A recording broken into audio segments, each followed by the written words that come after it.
দেখেন, যুগ যত যাচ্ছে, সময় যত যাচ্ছে, ফিতনা তত ভয়াবহ হচ্ছে।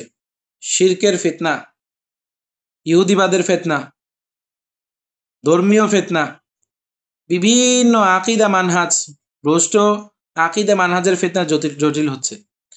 আমরা এটা লক্ষ্য করতেছি, সময়ের পরিবর্তনে, সময় যত যাচ্ছে, জিন জাদুর সমস্যা তত মারাত্মক আকার ধারণ করছে। তান্ত্রিকদের জাদুই শক্তি তারা শিরিক কুফরের মাধ্যমে তত বেশি বৃদ্ধি করছে। এখন রুকিয়া তদবির করার সময় কেউ যদি শরীর বন্ধ করে না নেয়, আবারও বলি, রুকিয়া তদবির করার সময় কেউ যদি শরীর বন্ধ না করে নেয়, হিসাব যদি না করে, তাহলে আমরা দেখি খুব দ্রুতই এখন রজাতের সমস্যা হয় আমাদের শিক্ষার্থীদের মধ্যে। আমরা এমনটা দেখি, রজাতের সমস্যা হলে কি হবে, হঠাৎ করে তার হাত পা ভারী হয়ে যাবে, মাথা ব্যথা শুরু হবে, মাথা ঘোরানো শুরু হবে, এই জাতীয় কিছু সিমটম দেখা দিবে।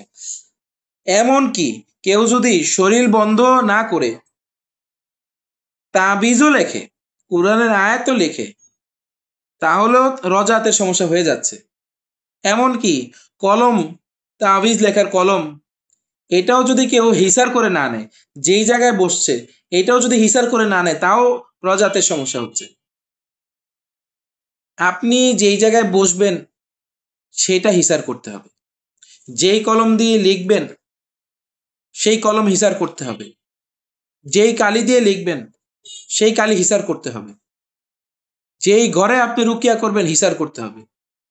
হিসার তো করবেনই, পাশাপাশি অজু করে নিতে হবে, ভালো করে পবিত্রতা অর্জন করে হিসার করে নিজেকে, নিজের পরিবারকে, যেই জায়গায় বসছেন সেই জায়গাকে, যেই আসবাব আপনি ব্যবহার করছেন সব হিসার করে আপনি রুকিয়া করবেন। আপনি মসজিদের ইমাম সাহেব, মসজিদ থেকে বের হয়েছেন, কেউ একজন বাচ্চা নিয়ে এসে বলল, হুজুর একটু ফু দিয়ে দেন। কি বলে? আপনি কোথায় আছেন?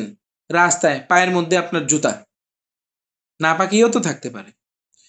আমরা দেখেছি শুধু একটু ফু দিয়েছে, এতেই সে রজাতের শিকার হয়েছে।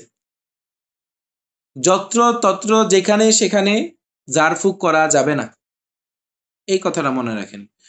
যখন তখন যত্র তত্র ঝাড়ফুঁক করা যাবে না।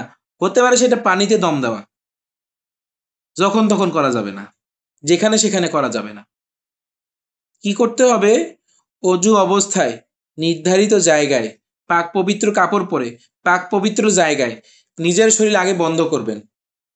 জায়গায় যেখানে বসেছেন বিসমিল্লাহ বলে ঝাড়বেন, জায়গাটা বন্ধ করে নেবেন, কলমটায় দম দিয়ে কলমটা বন্ধ করে নেবেন, যেই কালি দিয়ে লিখছেন সেই কালিটা পর্যন্ত বন্ধ করে নেবেন।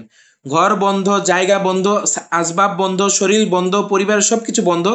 এরপরে আল্লাহর উপর ভরসা করে বিসমিল্লাহ বলে লিখবেন। শুরুতেই একটা কথা বলেছিলাম, সময় যত যাচ্ছে ফিতনা তত মারাত্মক রূপ ধারণ করছে। এই জন্যে আমরা কোনো বিপদে পড়তে চাই না, সর্বত্র সেফটি অবলম্বন করে, সতর্কতা অবলম্বন করে রুকিয়া তদবিরের কাজ করবো, আল্লাহ পাক হেফাজত করবেন। এরপরেও যদি ভুলবশত হয়েও যায় কখনো কোনো সমস্যা, আমরা রজাত কাটার আমল করব, সামনে থেকে সতর্ক থাকব। আশা করি বুঝতে পেরেছেন, উত্তর পেয়েছেন।